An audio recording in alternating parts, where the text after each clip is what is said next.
hold. Thank you, Argo. I can see you. Continue. Can you see my screen? I Can you see my screen? I can see myself. My screen.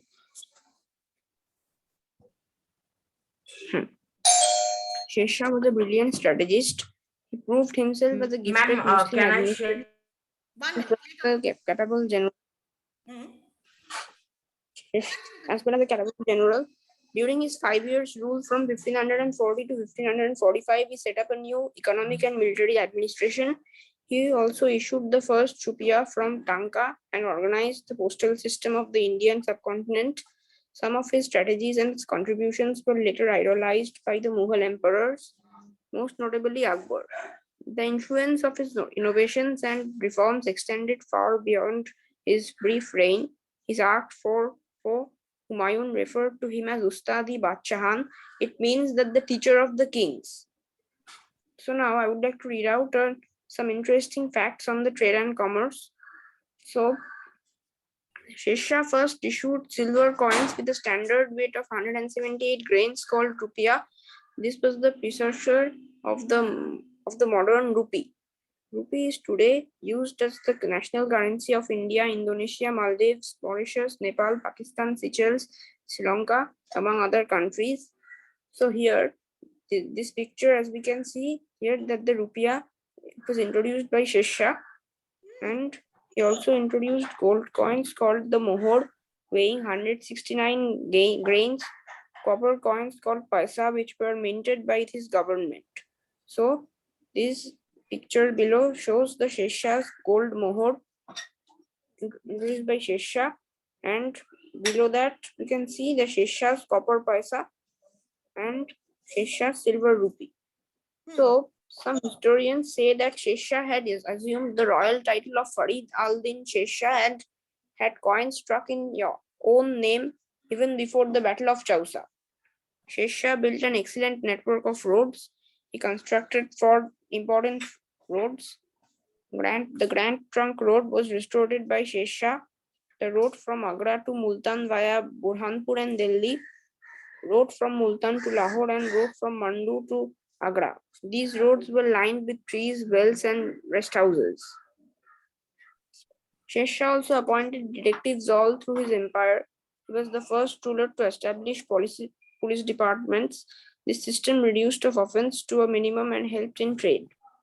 Number 6, Sher Shah Suri introduced the horse duck system in 1541 and constructed the 4,800 kilometer Grand Trunk Road from Bengal to Peshawar for the use of postal services. The sarais of rest houses were also used as duck chowkis or postal halts for the quick delivery of mail. Horsemen were posted at these chowkis to carry the mail from one chowki to the next. So here the duck. This is the picture of the duck chowkis during the Sher Shah's period. So Sher Shah built 1,700 sarais. They were built so strongly that few of them had survived till today. Okay, next point. Situated in? They are situated in Shambhu village. Mughal Sarai was built by Sher Shah Suri as a rest stop along the busy trade route, now recognized as the Grand Trunk Road. It is believed to be the emperor's most ambitious project. The large compound of the Sarai has 2 majestic gates and a 2-storied mosque. A deep well and a baradari are located just outside and are open for the use of passing travelers. The lush and well-laid gardens act as a respite from the heat for visitors who can come and relax here. So this is the picture of the Mughal Sarai. In order to make the taxation system simple and to encourage trade, he abolished all the duties on the goods except 2. Only goods brought into the country were charged and duties were levied on the goods that were sold. Okay, I have just one question here, that how do you think, reducing taxes can promote trade? You can share the line. How do you think reducing taxes can promote trade?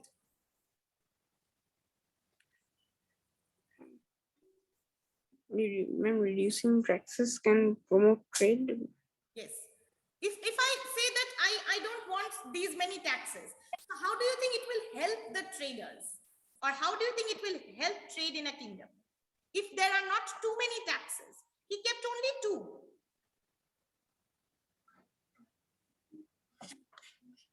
2. They are profit. So how do you think? Means if there are many taxes, will the traders want to come and trade? And because whatever profit they are earning, what are they giving that profit in? They are paying it as tax. Then why will they be motivated? Yes. If there are less number of taxes, then it is firstly easy, and you know you have to pay less taxes, so more eager you will be to come and do trading. Okay, fine. Yes, anything that you would like to say and conclude, Argo?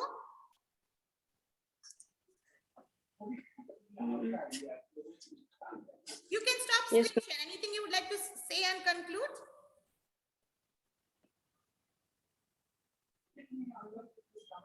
no, ma'am. Your points are very good, very interesting. So do you think his trade policies were good enough? So do you feel he was a good administrator? Yes, ma'am. You agree to it. He was a good administrator, right? Yes, sure. Sher Shah. Okay, thank you. Debargo. Yes, ma'am.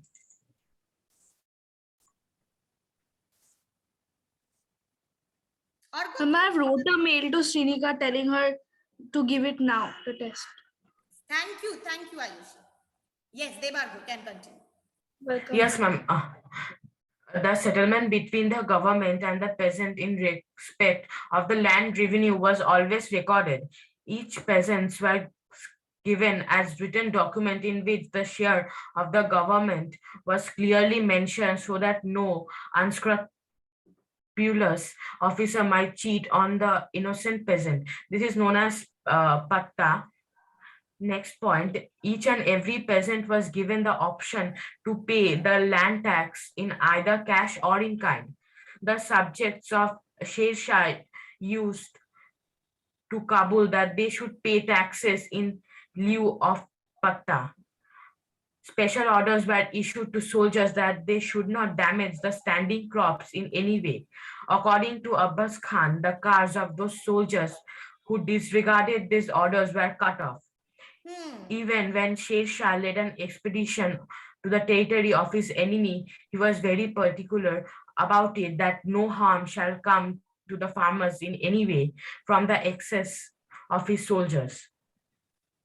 So why do you think he took care of the standing crops? Why was he so careful that his army does not destroy the standing crops?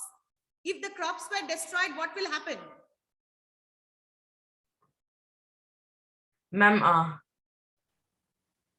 You know, if suppose the crop is destroyed, what is it going to lead to ultimately? ma'am, starvation. Starvation, absolutely. Economic loss, because agriculture will suffer, so farmers will suffer, common people will suffer. Okay, next. The peasants had to pay jaribana, survey charge, and muhashilana, tax collection charge. The rates of this charge were 2.5% and 5% respectively. In case of damages, compensation was granted to the former by the government. This arrangement of Sher Shah was as reasonable as was adopted not by Akbar only, but was followed by the British government also. The well-known Ryotwari system, which has been in Vaj till now, was not founded by Akbar but by Sher Shah. Strict orders had been issued to the revenue authorities that leniency might be shown while fixing the land tax, but strictness in the collection of tax thereof should be inevitable rule. The inevitable rule. Yes, you cannot, means you have to be strict. You can't avoid it. Okay. Sher Shah, the founder and ruler of the Shu dynasty, had very good administrative skills. I think that Sher Shah's policies were very good. He was a very competent ruler and made many great choices for his kingdom. Sher Shah ruled for a short period of 5 years. At his death in 1545, he not only consolidated his power but also brought about many important reforms. He was a practical and far-sighted ruler who was way ahead of his contemporaries.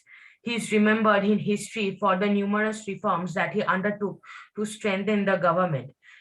He placed in history rest not on his military exploits alone, but on his exemplary efficiency of his rule. The many far-reaching improvements that he effected in all spheres of government, and the splendid measures that he instituted for the good of the general public. Sher Shah, a man of surpassing personal excellence, a great and exemplary ruler, He's extraordinary. He was a very good ruler and the greatest leader ever. and the produced greatest by the leader ever produced by the Afghans. You can Sher Shah stop. left behind an empire stretching from the Indus to the Bay of Bengal. However, he was in truth the greatest ruler that sat upon the throne of Delhi. So, Thank you. you are saying he was the greatest ruler. He was one of the greatest rulers. Absolutely. Can you tell me, 3 reasons why we can call him such a great ruler? Any 3 reasons? Ma'am, he connected many places with his large connection of roads. Okay. He introduced a silver coin called rupiah, which is still the Indian currency now. He was fair and just while collecting not only rand revenue, but also paying his soldiers in cash regularly. Okay, I accept 3 points. Always remember, when we are telling someone to be a great ruler, we always say that he kept in mind the welfare of the people of his kingdom, and hence he took the policy. Then you mentioned he did this, he did that. So always, this is a suggestion. Whenever you are calling someone good or great, always say that, whenever he's only thinking about his power, how powerful I'll become, what I will do, that means he's being thinking about himself, selfish. But when a great ruler will always keep in mind the common people of the kingdom as well, and based on that he takes policies, builds roads, shades, sarais and everything. Okay, thank you. We'll meet in geography class, hopefully. I have a thing to say. Yes, about the reduction of taxes. Yes, please. Like if we reduce the taxes, then more traders will be encouraged to come to the kingdom. Absolutely. If more the traders come, then more the trade will happen. So it is a profit to both the trader and the empire too. Yes, because the more the traders come, more goods they bring, they'll sell more and they would try to do it. Absolutely. Good, Ayushman. Thank you. We'll meet in geography. Good. Orgo, Devargo, keep it up. Keep it up.